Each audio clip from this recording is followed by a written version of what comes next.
옛날 옛적에 원숭이가 우연히 땅에 떨어진 상한 자두를 보게 됩니다. 자두들이 지나치게 익어 부풀어서 터져 있었고 과일에 섞인 알코올 냄새가 원숭이를 홀렸습니다. 원숭이는 상한 자두를 신나서 마구 집어먹었죠. 그리곤 약간 이상한 기분을 느끼게 됩니다. 그렇습니다. 원숭이가 자연이 만든 과실주를 마시고 취하게 된 것입니다. 마침내 인간도 맥주, 와인 및 기타 알코올 음료, 즉 술을 만들어낸 과정을 발견했습니다. 너무 익어 상한 과일의 안에는 설탕이 있는데요. 이것을 과당이라고 하죠. 과당은 효모라고 알려진 미세한 유기체를 끌어들입니다. 효모는 과일에 있는 설탕을 먹고 알코올의 한 종류인 에탄올이라는 화합물을 만들어냅니다. 이 과정을 발효라고 합니다. 인간이 언제부터 효모를 이용해서 발효 음료를 만들었는지는 알려져 있지 않습니다. 세계에서 가장 먼저라고 알려진 술의 역사는 기원전 7000년 중국에서 술을 빚었다는 것으로 알려져 있습니다.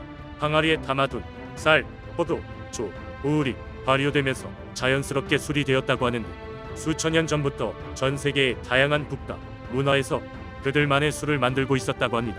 고대 메소포타미아인과 이집트인들은 저장된 곡물로 1년 내내 맥주를 만들었다고 해요. 모든 사회 계층 구성원들이 맥주를 마실 수 있었고 당시 피지배 계층인 노예들도 일용할 양식으로 술을 받았다고 합니다.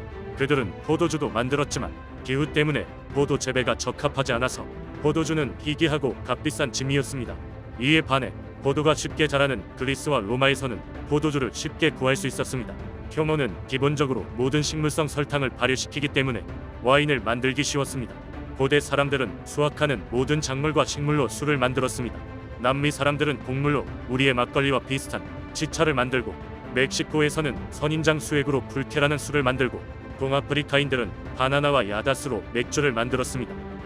그리고 우리나라와 일본은 쌀을 이용해 소주와 사케를 만듭니다. 전 세계 거의 모든 지역에서 그들만의 자체 술을 만들었습니다. 음주는 일상의 일부가 되었고 어떤 국가에서는 음주를 권했습니다. 그리스의 의사는 와인을 건강에 좋다고 여겼고 많은 지식인들은 음주가 창의적인 활동에 도움이 된다고 하고 또 다른 많은 사람들은 과한 음주에 대한 우려를 가지고 있었습니다. 그리스 철학자들은 절제를 장려했고 유럽에서 초기 유대교인과 기독교인은 와인을 종교의식에 사용했지만 과도한 음주는 죄로 정의했습니다. 중동, 아프리카, 스페인의 이슬람교에서는 술에 취한 채 기도하는 것을 금지했는데 점차 술 자체를 금기시하게 되었습니다. 고대 발효주들은 알코올 도수가 상대적으로 낮았습니다.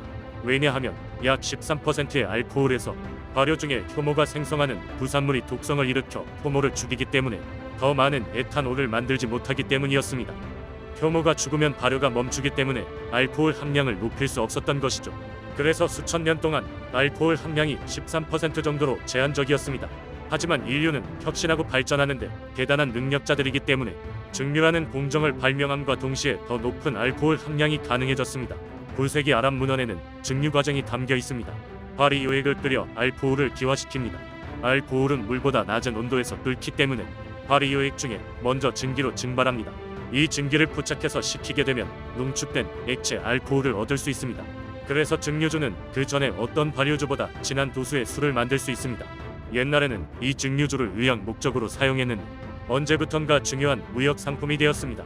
왜냐하면 맥주나 와인과 달리 증류주는 상하지 않기 때문이죠. 지중 헤카리브해 유럽 식민지에서 수확한 설탕으로 만든 러움은 선원들의 필수품이 되었고 북미와 무역을 통해 거래되었습니다. 유럽인들은 브랜디와 진을 아프리카로 가져가서 노예, 땅, 파모일이나 고무 같은 것들과 교환했습니다. 브랜디와 진 등의 증류주는 이 지역의 화폐가 되었습니다. 증류주가 없었다면 대항해 시대도 없었을 가능성이 있습니다. 이때에도 증류주가 역사적으로 결정적인 역할을 했습니다. 유럽에서 동아시아나 아메리카 대륙을 향한 항해는 몇 달이 걸릴 수 있으며 물을 신선하게 유지할 수 있는 방법이 필요했습니다. 인간은 참 대단합니다. 이 어려운 걸 또 해냅니다.